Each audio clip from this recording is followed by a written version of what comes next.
So during giving birth, that process in the hospital, what was your experience? What were the one thing that you remember that you think, the hospital staff are doing so well?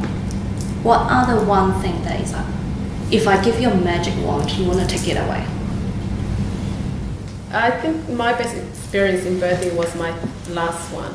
So I didn't have him in Melbourne, I had him in Wagga, and my births have always been near death. So, and they all have been premature. My first one was the youngest, which he was born at 26 weeks. So, but he was natural. But the experience through hospitals, doctors and nurses was really, really bad. Especially that, you know, they saw me young as well. So my second one was totally probably worse than my first experience, because I was more in the decision whether I went into a cesarean, because they said that because I was losing my eyesight, so I ended up getting preeclampsia. I was getting more swelling, gaining the weight and all that. So the medical system at that time wasn't the greatest, and even the nurses and the way they were towards me as well. But my last one that I had in Wagga was one of the best, which means that they knew what my history was, and so they had to prepare me, and they started me quite young. So from 20 weeks, they already started to have me weekly, twice a week in, and as time came through, they said to me, so what is your one wish? And I said, my one wish is that even though I've had the experience of a natural birth, I said, and I've had a cesarean, I said, I want to be able to give natural birth again. But I wasn't sure yet what I was heading for, but I knew inside myself that I just wanted to believe that I could do that. But as it came to the end, I started to see myself swell up more, so I was gaining more the weight on the water, because I ended up getting preeclampsia again, and they said to me, we don't know how much longer we can keep you. So then I ended up spending 2 months in the hospital, but I could go home and see my other kids. But they treated me well, in making me feel at home in that sense. So, but as time came, I only had 1 day left, until they said 37 weeks, just one more day, and then they came and they said to me that night, I'm sorry, but first thing in the morning, you're in really severe, the baby's severe, so we're going to take it out for you. But that cesarean was probably one of the best compared to the second one, because during my that third one, the doctors and the nurses were quite good in knowing that they could give me that medication, and for myself to be able to go and shower myself and do things for myself. But through my second one, the nurses and all that wouldn't give me anything for the pain. So for them it was like, you know what, you do it yourself, you go to the shower, you go to the toilet. So I was pretty much, because I was a lot younger then, so, and my family weren't around to be able to support me or say, we'll take you to the shower or come in or anything like that, because I still had the other one as well. So it was one of those things that I had to crawl in within myself, even though I had the pain, I was bleeding, and those nurses wouldn't even support me. They would just leave me there. So when they started me off, because the next day straight away they said to me, you got to walk because you will get infected, And I said to them, okay. So as soon as I was able to put my leg over the bed, I was like, I cannot do this. I was already crying in tears. And they said to me, well, this is life. You just got to face it and walk, So here I have two of in each hand, and I just couldn't. I was screaming in pain, and what I could feel was that I thought that my stomach was going to come undone. The cesarean was going to come undone. That's how it felt, and I had no medication within then. The epidural had already gone, and so I got to the shower. They left me there, and they said, "You dress yourself and make yourself back into bed."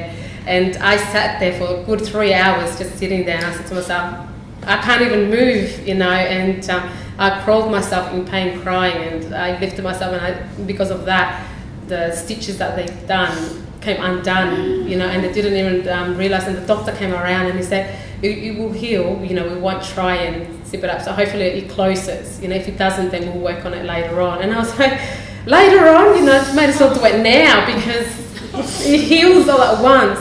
So that cesarean wasn't done great. So when I had my third one, that was my fear, knowing that I had gone through a cesarean. You know, how am I going to face it? But the doctor said to me, "You're in good hands. You will be fine." So when he did that cesarean, he goes to me, "The cesarean that you had was done pretty bad." He goes, "So they to me, I've left the cesarean a lot better for you." And I saw that, and I saw the big difference, you know. And within, minutes and stuff, I was okay to walk, because he said to me, "We'll give you strong painkillers until we know that you are healing and you're better to be able to just move around on your own." But I had the nurses come in, you know, hour after hour. "Are you okay? Do you need anything?" But because I was in a severe situation, I could not eat. So I was in the hospital for about a month, and all what was my food was just an ice. So ice is all I could have once a day. I could not have water. I could not have anything else. No sandwiches. So I would smell the food. I would be like craving, wanting. I felt like I felt like near death. And I said to the nurse, "I can't do this." I said, "I need food." And they said to me, "We have to move you to a private room to be on your own, because you can't keep on feeling that, because due to a lot of blood loss and knowing your situation was very serious, you cannot eat anything until it's all clear, you know." And so that whole experience with the whole 3 pregnancies was the same, you know, have ice. But I think the hardest of none was my second one, that he had to be separated from me to a different hospital. So I never saw him. And because I lost my eyesight, I never even got to see how he actually looked. So the doctors and nurses will come and they will say to me, "Do you know how he looks like?" You know, and I'll be like, "Oh yeah," I'll be crying. I'll be like, yeah, even though I couldn't, you know. But it wasn't until afterwards, and I said to them, "You know, I can't see yet." I said, "I've lost my eyesight." And as I was saying, my story to that was that I was very blessed in that sense, because I never had family support or anybody come through. And in that sense, in that moment, the only help and support in that hospital was to me that I had somebody come in every day at the same time. And they used to say to me that, "My name is Sister Marianne, you know, agro, you know." And it was an example. I was feeling cared for and grateful that somebody was there. And, so I was there for my second one. I was there for longer than a month, 2 months. So, so when... the story to that was that when I was about to leave, my eyesight wasn't the greatest, and you know, I was still struggling to walk. And this person that I used to talk to, she used to be like questioning my whole life, my parents and everything, and my situation. And then that day came, and I said to her, "I can't go." I said, "You know, I haven't even seen my child." She goes, "But you will go and see this baby." And I said, "But I don't even know how he looks like." And I said, "You know, how am I going to deal with it?" And she said to me, "You will be fine." So that day, she said to me, "Just close your eyes," you know, and I'm like, she goes to me, "But please," she goes, "don't look," you know. She goes, "Just close your eyes." And she goes, "When I do leave," she goes, "just open your eyes," she goes, "and you'll be able to see."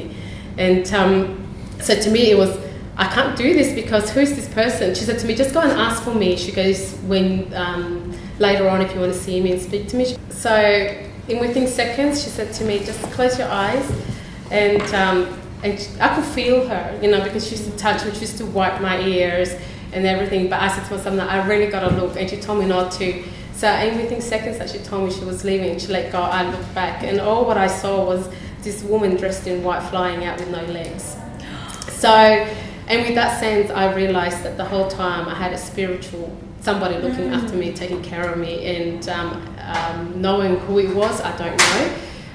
But you know, she used to say to me, "You will be taken care of, you know, and everything will go fine for you." And so for me to believe that what I wasn't seeing wasn't true, I had to like go and buy flowers, be thankful and grateful for this person that used to look after me, you know, and she believed in me. And I thought, this is amazing. I go and I said to the sisters, "I'm here to give these flowers, you know, to Sister Marianne." And she's like, she goes to me, "I'm sorry, you know, but we never even had any sisters going to see you at all, not even once, for being too busy, you know." And I'm like, "Really?"